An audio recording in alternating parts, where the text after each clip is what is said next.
Hello friends and welcome to another session of English literature.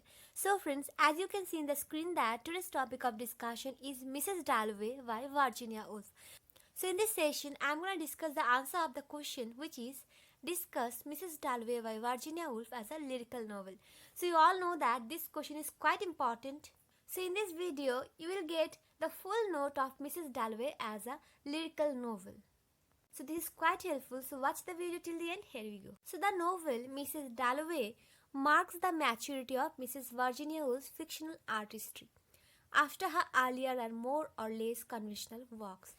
So it means that Mrs. Dalloway is a kind of mature artistic fictional work of Virginia Woolf. So Virginia Woolf was not the originator of the stream of consciousness novel, but the credit of poetizing and musicalizing the novel of subjectivity goes to her. So Mrs. Dalloway is a lyrical novel. Now we have to know that what is lyric.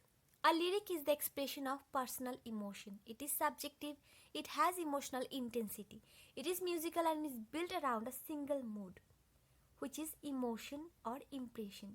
In this context, John Bennett remarks that often the form and substance of Woolf's novel resemble the form and substance of lyrical poetry more closely than they do these of prose fiction.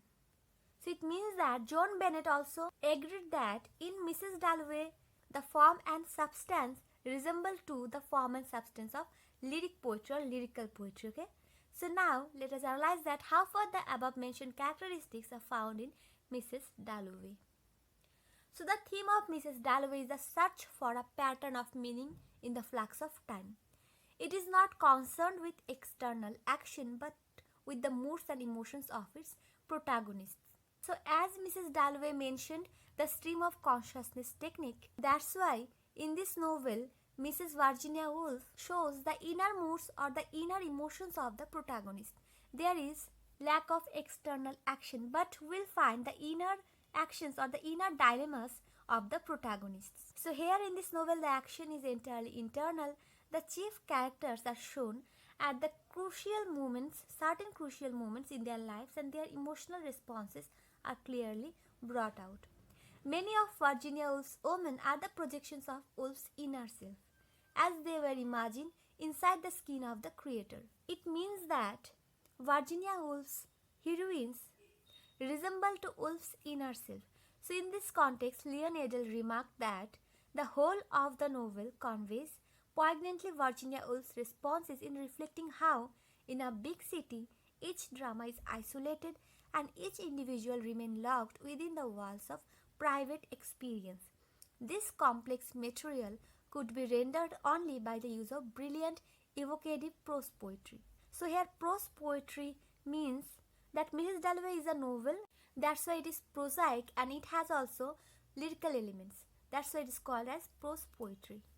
So this quotation is quite important because in this quotation Leon Edel remarked that in this novel Mrs. Dalloway, Virginia Woolf has described her own real life experiences and responses that she witnessed, that how in a big city each drama of each person is isolated and how the each individual human being remain locked within the walls of their private experience or within their personal world. Okay. So David Daches in Virginia Woolf's method of internal monologue in Mrs. Dalloway noted that there was some deep and unconscious logic connecting these apparently random thoughts and images that crowd the drifting mind. It means that in the mind of Virginia Woolf's characters, though there are random thoughts and images, but these random thoughts and images contain some deep and unconscious logic, which are very significant. Okay.